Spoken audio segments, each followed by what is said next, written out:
Hello YouTube, this is Stefan from Holland, making a new video. I already made a video about the €30 starter kit, survival kit, Swiss Army knife, Mora 511 and the Tramontina machete, rebuilt machete.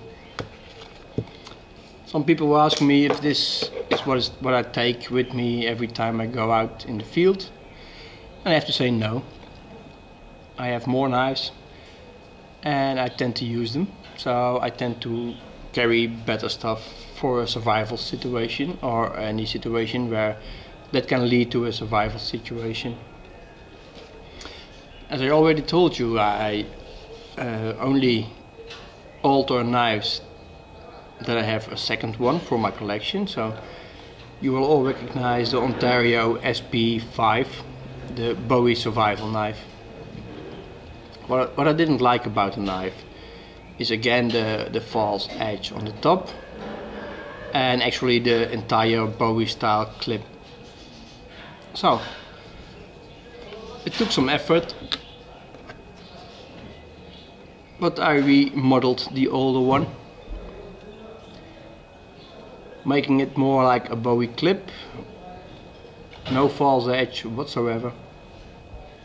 And as you can see, the 6mm thick spine runs all the way to the end now. I could have painted this one, but I didn't. At first I wanted to, but then I tried to make a spark with the fire steel. No luck with the end that's painted, it's coated. And some luck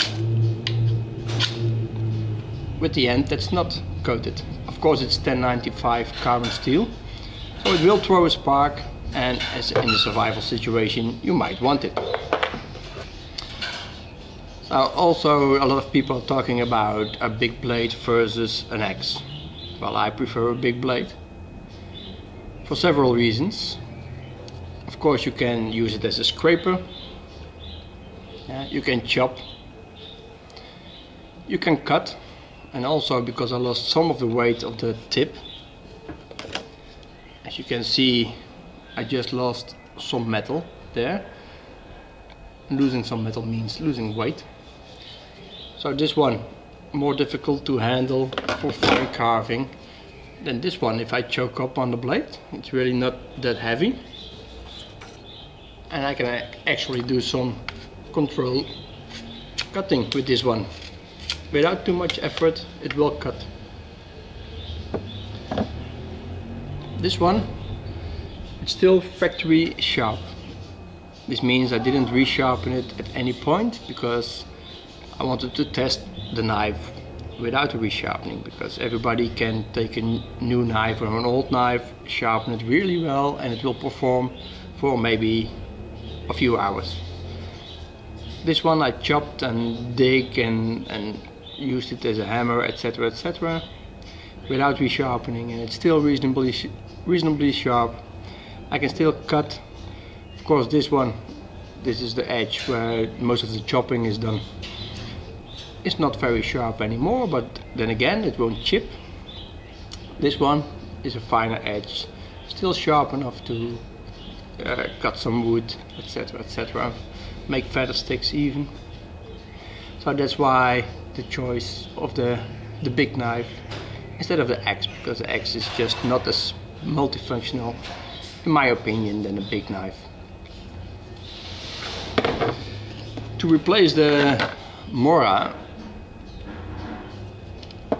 for a survival situation, I choose the Fallkniven F1. You have seen lots of tests on this one. There are lots of tests on YouTube at least. This one, although it is not carbon steel but stainless steel, will throw a very good spark every time you use it. Also, convex edge is very strong, a bit more difficult to maintain in the field maybe, but then again, if you are in a survival situation, that's normally a situation where you want to get out within a few days or even hours, because it's a life-threatening situation. If you're going into the field to stay there, remain there for a longer period, that's why I call it bushcraft, and that's a whole different story. But as for a survival blade, this one is very good. It's also intended as a survival blade. Also the sheet is very good. It locks positively. It's low profile. If you put it in your duffel bag, your backpack, whatever, it won't come out. So it's very secure and it's ready if you need it. So that's for my survival setup. The Fallkniven F1 and the altered Ontario SP5. By the way, I heard a rumor that they are stopping this line, the Spec Plus line. It's a pity because I really like those knives. But then again, I still have a brand new one in my collection, so this one is just a heavy user. Of course, I still keep my Swiss Army knife on a lanyard. Okay, that's it for now. Hope you enjoyed. Requests and also comments are welcome, of course. Okay, bye bye.